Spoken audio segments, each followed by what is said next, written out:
안녕하세요. 보험 놈놈놈의 윤보험 이 팀장 성총무입니다.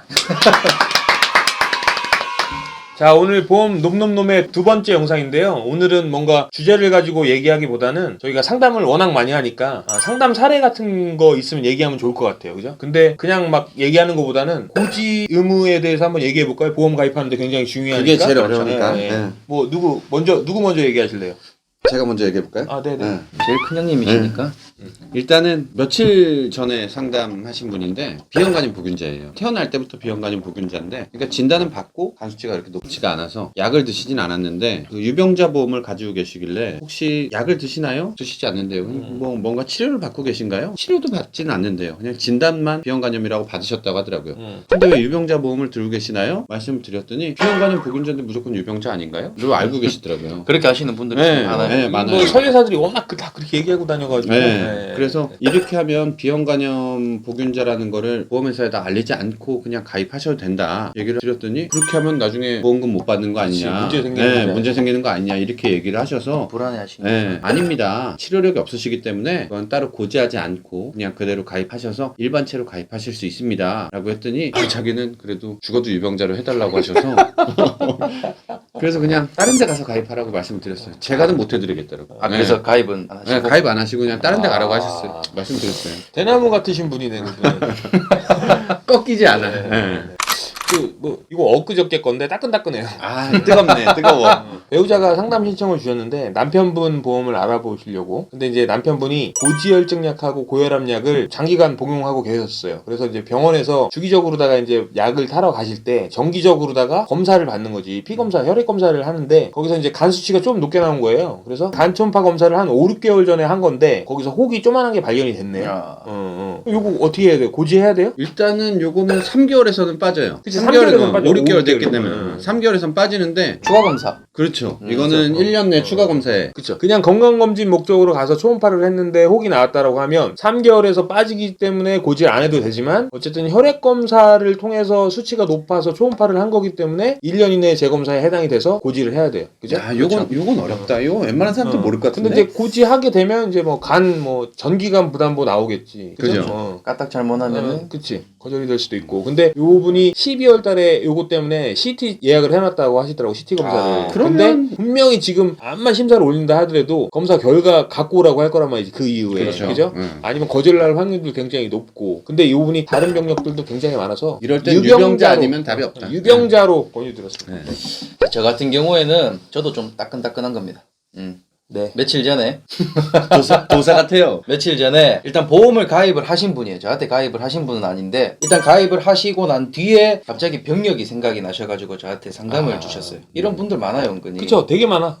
많아. 보험 가입을 다 했는데 갑자기 질병, 내 병력이 떠오르는 경우들, 무릎에 대해서 자기가 치료를 받은 게 있는데 요거는 7번이 넘은 것 같다, 이렇게 말씀을 하시더라고요. 그래서 제가 어떻게 확인할 방법이 없으니까 공간이라든지 인터넷에 가서 5년치의 병원 기록을 떼서 내한테 갖고 와라, 이렇게 해서 이제 받았습니다. 그것도 하기 싫어하는 분 계세요. 솔직히 귀찮죠.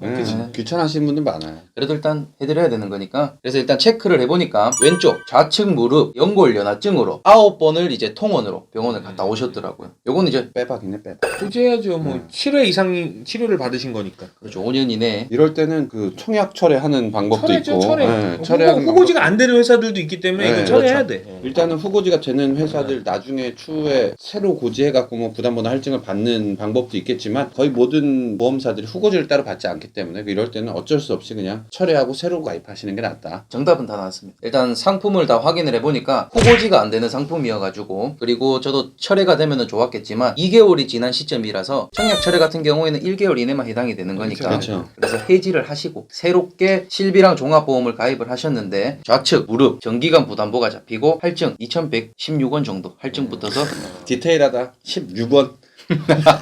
그렇게 해서 보험 가입을 완료했습니다.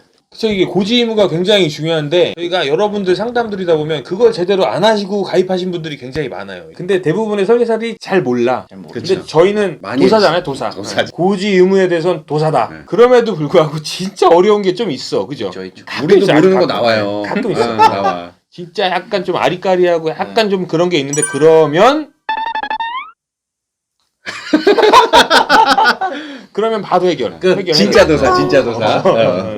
고지의무가 아무것도 아닌 것 같아도 되게 중요한 게 우리가 보험을 가입하는 이유가 나중에 보험금을 받기 위해서 내가 불리할 때, 내가 아플 때, 불의의 사고를 겪을 때 내가 보험금을 받으려고 가입을 하는 건데 고지의무 하나를 잘못 들어서 10년이고 20년이고 보험료를 냈지만 나중에 고지의무를 위반함으로 인해서 보험금을 못 받게 되는 그런 불이익을 겪으실 수가 있어요. 그쵸. 네, 그래서 고지의무가 중요하다고 말씀을 드리는 건데 그렇게 말을 안 들어요. 그냥 고지의무 어기고 가입해라. 뭐 어겨도 3년이면은 뭐 보장을 받을 수 보장 있다. 받을 수 있다. 뭐 5년이면 이런. 된다. 네, 그럼 말도 안 되는 얘기 하고 있는데 못 받습니다. 고지의무 위반하면 나중에 못 받아요. 그리고 이 보험 설계사들이 보면은 이 고지 의무에 대해서 잘 모르는 것들도 진짜 수두룩 빽빽합니다. 솔직히 네, 말씀드리면 잘 몰라. 잘 몰라요. 그러다 보니까 이 고지 의무에 대해서 이제 수령을 올바르게 안 하는 설계사들은 난 도대체 이해가 안 가더라고요.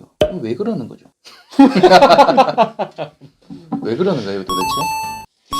수당. 그렇죠. 이게- 아무래도 네. 이 보험 설계사들 같은 경우에는 수당에서 이제 움직이는 것들이 진짜 많습니다. 그러다 보니까 맨날 계약자들 눈탱이 치고, 그럼 계약자들은 맨날 눈탱이 맞고, 피 같은 돈 날리고. 그쵸. 아무래도 이 고지 위반이 계속 중요하다라고 말씀을 드렸는데 그럼 어떤 병력들을 고지해야 되는지에 대해서 좀 말씀을 드릴게요. 자, 고지 의무 중에서는 뭐 길게는 5년, 그 다음에 1년, 3개월 이렇게 세 가지가 있는데 5년에 대해서 한번 말을 해보겠습니다. 요거 제일 헷갈려 하세요. 많이 헷갈리죠. 많이 이 부분이. 헷갈렸어요, 이거. 자, 5년 같은 경우에는 입원이나 수술, 7일 이상 치료라든지 30일 이상 약 복용, 투약 요렇게 해당이 되면은 5년 이내 고지를 해야 됩니다. 근데 상담을 하다가 보면은 입원이라든지 수술에 대해서는 이제 계약자분들도 많이 아세요. 왜? 그렇죠. 쉬운 단어니까. 그쵸. 근데 7일 이상 치료라든지 30일 이상 약 복용에 많이들 헷갈려 하시는데 요거를 제가 좀 말씀을 드릴게요. 7일 이상 치료라는 거는 내가 만약에 1년 전에 무릎으로 뭐 3번을 치료를 받고 그 다음에 같은 질병으로 6개월 전에 4번을 받았어. 그리고 3개월 전에 2번을 받으면은 요거는 7회 이상이 해당이 되니까 그렇죠. 요거는 5년 이내에 고지사항에 해당이 됩니다. 왜? 같은 질병이면은 5년 이내에 띄엄띄엄 받았다 하더라도 합산입니다. 합산. 약 또한 똑같습니다. 뭐 1개월 전에 2주치의 약을 받고 2주 뒤에 다시 2주치를 받고 1주 뒤에 뭐 3일치를 받았다. 그러면은 30일 이상이 훌쩍 넘어가기 때문에 요거 또한 합산이라서 5년 이내 고지사항에 해당이 됩니다. 네. 그리고 합산 때문에 또 잘못 이해하시는 분들 계시는데 1년이 지나더라도 그렇죠. 1년이 지나더라도 2년이 지나더라도 이 같은 질병으로 해서 드시는 약은 다 합산입니다. 그렇죠. 그거 5년 헷- 이내에. 그거 헷갈리시는 분들 계세요. 또 1년 같은 경우에는 또 우리 성총무님이 1년 이내에 또 해당되는 고지 의무가 있는데 추가 검사 또는 재검사를 받았냐예요. 근데 예전 같은 경우에는 의사가 의심된다고 해서 큰 병원 가보라고 소견서를 써주잖아요. 이런 경우에도 고지를 했어야 됐어요. 근데 지금은 변경이 돼서 소견서를 받았다 하더라도 추가 검사를 하지 않았으면 고지를 안 해도 돼요. 근데 소견서를 받고 검사를 받았으면 이건 무조건 고지를 해야 된다. 그렇죠. 그래서 많이 1년 계속 이내에는 바뀌고. 재검사가 있으면 고지를 해야 된다. 마지막으로는 이제 3개월 있어요. 3개월은 제일 쉬워요. 병원 갔다 온 것만 얘기하면 돼요. 무조건 뭐 가서 무조건 얘기해야지. 3개월 안에 병원 갔다 왔다를 얘기하면 되는데 안 해도 되는 거 정기적으로 검사 받으러 가는 거 검사 받으러 갔는데 이상이 없다 요거는 고지 안 해도 돼요. 근데 문제는 검진을 갔는데 이상이 생겼어. 그건 얘기해야 돼요. 또 검진을 받으러 갔는데 이상은 없는데 다른 의료 행위를 받았어요. 그건 또 고지를 해야 돼요. 요거를 고지를 안 했을 경우엔 나중에 문제가 생길 수 있으니까 이런 것들 3개월 안에 병원을 왔다 갔다 하신 것들은 꼭 얘기를 하셔야 되는 거고요. 이 고지 의무는 파면 팔수록 어려워요. 너무 어려운 것 같아요. 진짜. 너무 어려워요. 계속 바뀌니까. 좀 아까도 말씀하셨듯이 계속 변경되고 바뀌고 그러다 보니까 우리 같은 이렇게 설계사들도 공부를 안 하면 살아남을 수가 없어요. 어려워요. 어려워요. 너무 어려워요. 네. 그리고 이게 너무 중요하다 보니까 진짜 철저하게 해야 돼요. 네, 철저하게 해야 돼요. 오늘 보험 놈놈놈의 두 번째 영상으로 고지 의무에 대해서 알아봤는데요. 뭐 다른 궁금한 내용이나 보험에 대해서 알고 싶으신 내용 있으시면 댓글 달아주시면 저희가 다음번에 그런 영상으로 주제를 해서 얘기를 한번 나눠보도록 하겠습니다. 그리고 뭐 보험 상담이라든지 뭐 내가 좀 궁금한 점이 있다 그러면은 카카오톡 오른쪽 위에 보시면은 돋보기 모양이 있습니다. 돋보기 모양을 누르신 다음에 보험 놈놈놈이라고 치시면은 채널 하나가 뜰 거예요. 그 들어가가지고 채널 추가하신 다음에 채팅으로 문의 주시면은 저희가 깔끔하게 또 답변을 드리겠습니다. 오늘 보신 영상에 도움이 되셨다면 좋아요와 구독을 꾹 눌러주세요.